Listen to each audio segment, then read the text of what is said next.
इस तस्वीर से एक बहुत गंभीर सवाल उठ गया है कि क्या जातीय संघर्ष, इस तस्वीर को जरा बड़ा करके चलाइए चेतन, क्या जातीय संघर्ष इस हद तक फैल जाएगा जहां पर ब्राह्मण बैन की बात होगी? ब्राह्मण बैन, इस गांव में पोस्टर लगा दिए गए और ये कहा जा रहा है कि यहां पर अब कोई भी ब्राह्मण नहीं कथा कराएगा, हम ये होने नहीं देंगे, समस्त गांव वालों ने निर्णय लिया है, ये कहा गया है। अब आप इस तस्वीर को देखकर सोचिए कि क्या ये वाकई इतनी बड़ी समस्या में तब्दील हो सकता है जो आने वाले समय में हम जातिवाद का एक सामना करते आए हैं इस देश में।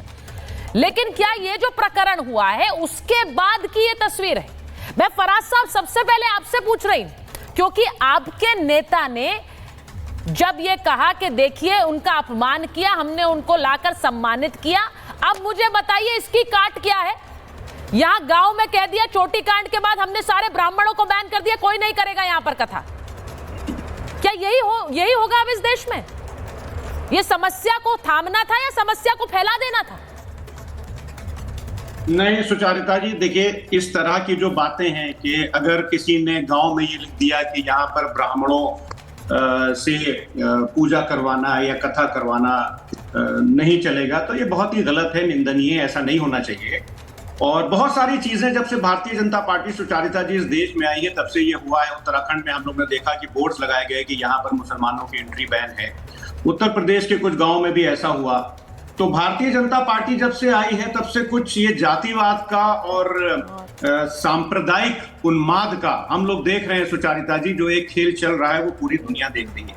आपने अभी बिहार का जिक्र किया सुचारिता जी, ये 3 अक्टूबर 2024 की ये खबर है, जिसके हिसाब से ये अखबार हिंदू की खबर है, जिसमें ये लिखता है कि torching Dalit homes is a recurring crime in Bihar. ये मैं आपके दर्शकों के लिए बता रहा हूँ, मतलब कि दलितों के पूरे मोहल्लों पर हमला करना, उनको मारना, उनकी हत्या करना, ये एक रिकरिंग क्राइम हो चुका है बिहार की, जहां के आप बात करते हैं। तो ये तो सरकार को सुचारिता जी देखना पड़ेगा, चाहे वो बिहार की सरकार हो या उत्तर प्रदेश की सरकार हो या इस देश की सरकार हो, कि क्यों ये सब हो रहा है, क्यों खासकर दलितों और पिछड़ों के साथ ऐसा हो रहा है कि हिंसा का समर्थन नहीं करती हूँ, इसके खिलाफ बोलना जरूरी है। आपको भी बोलना पड़ेगा, यहाँ पर समीर जी को भी बोलना पड़ेगा, अरुण राजभर जी को भी बोलना पड़ेगा, सबको बोलना पड़ेगा। क्या इसके जवाब में आप ये जवाब दे रहे हैं मुझे कि दलितों को टॉर्च किया जा रहा है, उन्हें जलाया जा रहा है, ये इसका जवाब है? यानी इसका मतलब आप ये कह रहे हैं कि इनको जलाया जा रहा है तो ब्राह्मणों को भी बैन करेंगे? आपके जवाब से तो मुझे ये लग रहा है, ये इसका जवाब है क्या? सुचारिता जी आप तो बहुत अच्छी डिबेट कराती थी, आज सिलेक्टिव हियरिंग का शिकार। मैं आ रही हूँ। मैंने अपने ओपनिंग स्टेटमेंट में कहा कि ये जो बोर्ड्स लग रहे हैं ये गलत है, ऐसा नहीं होना चाहिए। और जिस गांव का भी आप जिक्र कर रही हैं, जिस गांव में हुआ, उत्तराखंड का भी मैंने आपको जिक्र किया, वहां नहीं होना चाहिए, गलत है ये।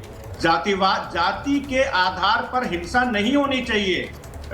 मणि यादव जी की शिखा नहीं काटनी चाहिए थी क्योंकि वो यादव थे सुचारिता जी। तो हम तो इस चीज का बहुत ज्यादा खंडन कर रहे हैं आपके सामने, और आप हमारे ऊपर गुस्सा रही हैं। हम तो बोल रहे हैं कि बिहार में दलितों की पूरी बस्तियां जलाई जा रही हैं, उनको मारा जा रहा है, और ये रिकरिंग क्राइम हो चुका है बिहार में। ये नहीं होना चाहिए, ये बहुत ही ज्यादा गलत बात है, जिसके खिलाफ समाजवादी पार्टी पूरी तरह से खड़ी है।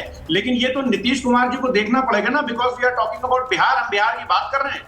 तो नीतीश कुमार जी वहां के मुख्यमंत्री हैं, एनडीए के वो एक हिस्सा हैं। आदरणीय प्रधानमंत्री जी को देखना चाहिए कि बिहार में पूरे दलितों के मोहल्ले क्यों चलाए जा रहे हैं। मैं आपसे ये पूछ रही हूँ, प्लीज अखिलेश यादव की तस्वीरें चलाइए, अखिलेश जी की तस्वीरें चलाइए, धीरेन्द्र शास्त्री जी की तस्वीरें चलाइए, क्योंकि वो टक्कर अब बहुत बड़ी हो गई है। आज धीरेन्द्र शास्त्री ने पलटवार किया है फराज जी, इसीलिए आज जब मैं ये डिबेट कर रही हूँ तो ये बताना जरूरी है कि धीरेन्द्र शास्त्री क्या कह रहे हैं। वो कह रहे हैं जातिवाद इस देश में कैंसर की तरह फैला हुआ है, कैंसर की तरह। और वो ये कह रहे हैं नहीं, सुनिए मेरी बात, वो एक कैंसर की तरह फैला हुआ है। आज देश को डिसाइड करना है कि हमें कैंसर चाहिए क्या इस देश में, ये मेरे दर्शक तय करेंगे। मेरा मतलब सिर्फ ये है, फराज जी इसको सुनिए जरा, मेरा मतलब सिर्फ ये है कि धीरेन्द्र शास्त्री पर एक बार आपके नेता ने किया, उन्होंने अब पलटवार किया है। वो कह रहे हैं कि कुछ लोगों के द्वारा ये प्रायोजित है। समीर जी मैं चाहती हूँ जरा इस पर आप बोलिए, अगर ये जातिवाद इस तरह से फैलेगा, इस पर कोई नेता आकर नहीं कहेगा कि इसे थमना चाहिए, तो क्या होगा? देखिए अखिलेश यादव की आप अगर 2012 से लेकर 2017 की अगर राजनीति देखोगे तो जातिवाद किसने किया? किसके राज में सबसे ज्यादा जातिगत दंगे होते थे। और पीडीए की जो अखिलेश यादव बात करते हैं पिछड़ा दलित की, उनके राज्य में पिछड़ा दलित की क्या स्थिति थी अखिलेश यादव जो बताएं। और अखिलेश यादव ने जब यादव कथावाचक के साथ जब बुरा व्यवहार हुआ, योगी आदित्यनाथ सरकार ने तत्काल 48 घंटे के अंदर उनको गिरफ्तार किया। जिन लोगों ने ये काम किया था, अखिलेश यादव उनको बुलाते हैं, तबला हारमोनियम देते हैं और कहते हैं जाके कथा कीजिए और कुछ होगा तो हम देख लेंगे। अखिलेश यादव इसके आड़ में उत्तर प्रदेश के अंदर एक जातिगत जहर फैलाने का काम कर रहे हैं। और बाबा बागेश्वर के बारे में क्या कहते हैं कि अंडर करंट टेबल से पैसा लेते हैं। अरे जिस पार्टी के नेता और मुख्यमंत्री और सारे नेता सारी जिंदगी टेबल के नीचे पैसा लेके अपनी राजनीति करते रहे, मुख्यमंत्री उप मुख्यमंत्री उनके सारे घर के लोग टेबल के नीचे पैसा लेके राजनीति करते रहो, कुछ संपत्ति बनाई, हर जगह नजर में आता है टेबल के नीचे पैसा लेते हैं। आप ये बड़ा आरोप लगा रहे हैं अखिलेश यादव पर, आप उनके पूरे परिवार पर आरोप लगा रहे हैं। पार्टी 2012 से लेकर 2017 तक टेबल के नीचे पैसा लेती रही, भ्रष्टाचार का काम करती रही। रामगोपाल तो कहते रहे खुल के कि पैसा खाते रहो, थोड़ा बहुत पैसा खाओ चलेगा। इतना पैसा कैसे? आजम खान जेल के अंदर क्यों है? थोड़ा बहुत पैसा खाते रहो, ये उनका बयान है फराज जी। और आज आप बागेश्वर बाबा पर आरोप लगा रहे हैं, वो कह रहे हैं मेरे को तो कैंसर हॉस्पिटल चलाना है, तो इसलिए ये बयान है।